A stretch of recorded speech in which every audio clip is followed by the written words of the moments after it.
quando conheci William Douglas. O sentimento de inferioridade pode ser um grande inimigo da realização dos seus sonhos. No dia em que tive a oportunidade de conhecer o meu, hoje, coautor e grande amigo, que considero um irmão mais velho, William Douglas, me senti muito inseguro e pensei 1000 vezes antes de abordá-lo.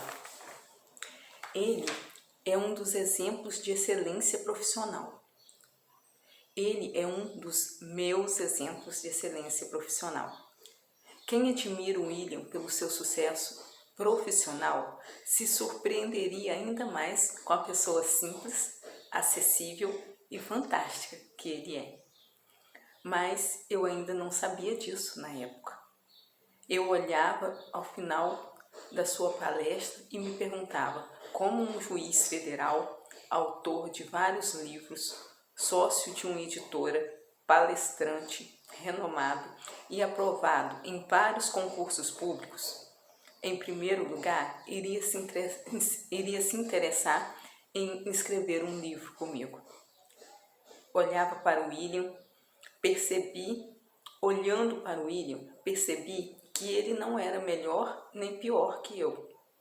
Ele era único, assim como cada ser humano do mundo.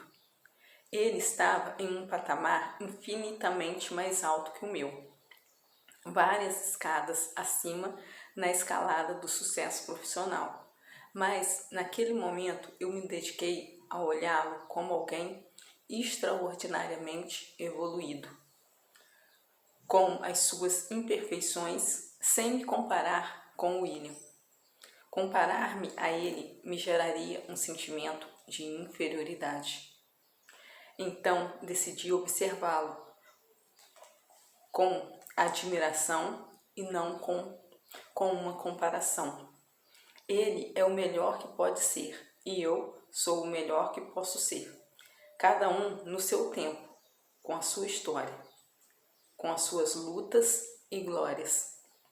Às vezes eu observo como palestrante ou como transmissor da palavra de Deus e percebo o quão fantástica é a sua sabedoria, mas sem me comparar.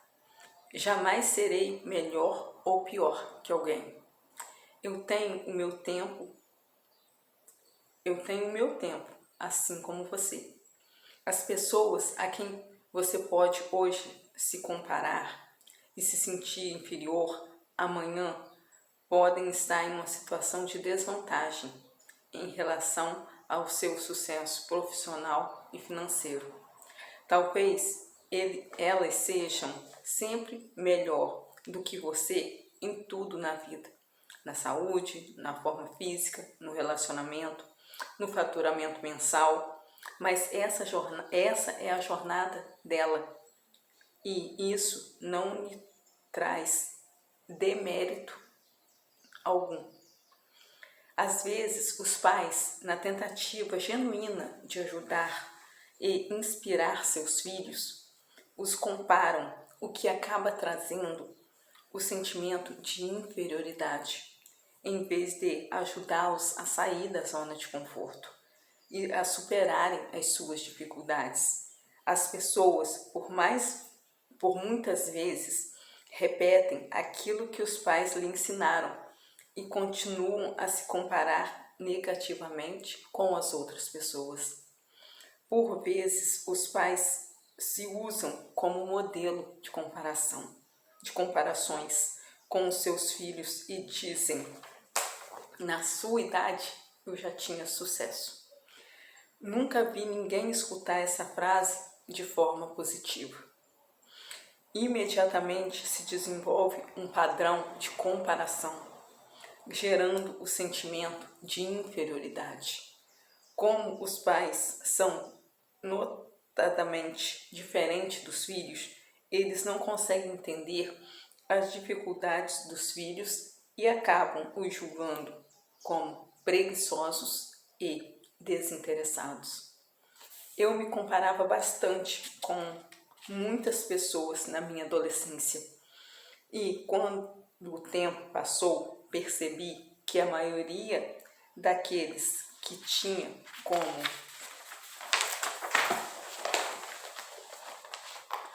um padrão de comparação, eu já havia superado.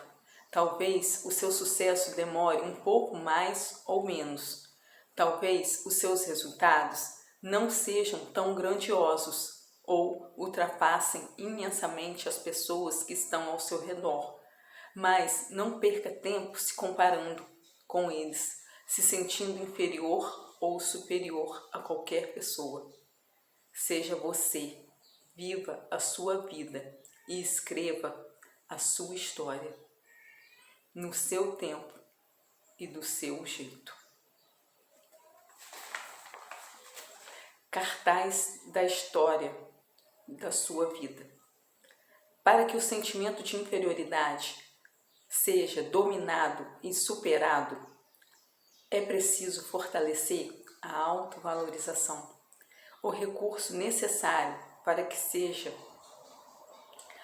dono da régua que o mede e a releitura da sua história de vida, lembrando-se de que tudo o que conquistou, superou e realizou. Muitas pessoas vivem uma vida deixando as medalhas das suas conquistas no chão, e para que fortaleça sua capacidade de autovalorização, é essencial que a sua história seja de valorização e que conecte com a alegria de ser quem é e de ter conquistado cada etapa das suas conquistas. Talvez as suas realizações sejam simples e banais para as outras pessoas, mas é você quem tem que valorizá-las. Eu consigo reunir elementos simples como a minha primeira carteira de estudante da Faculdade de Engenharia Elétrica. Ainda que eu tenha buscado um vestibular pela prometida facilidade de aprovação, dada a baixa concorrência, esse momento da minha vida foi de grande superação. A aprovação no vestibular foi uma grande alegria, mas cada matéria que eu conseguia pagar na faculdade, estudar para as provas e conquistar a aprovação delas, me trazia a consciência de que em cada etapa eu estava me transformando. Não era apenas um desafio de adquirir conhecimento, habilidade e competência. Em cada semestre da faculdade, eu percebia o quão confiante, entusiasmado e determinado na vida eu ficava. Era uma transformação como uma pessoa que hoje percebo com um valor incalculável.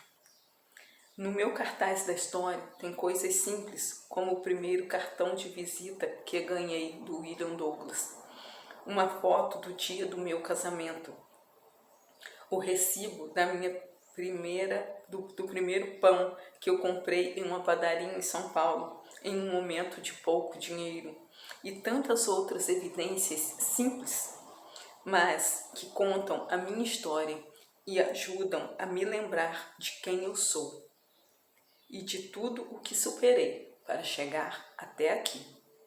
O cartaz da história é uma ferramenta que se monta aos poucos, que se compõe sem pressa. Enquanto o cartaz dos sonhos aponta para o futuro, o cartaz da história aponta para o passado. E interessante é que o cartaz dos sonhos de hoje será o cartaz da história de amanhã. Esse é um ritual simples e que não vai tomar muito tempo, mas que vai lembrá-lo de celebrar cada linha de chegada que cruzou na sua vida e que só você sabe o valor de ter corrido aquela maratona.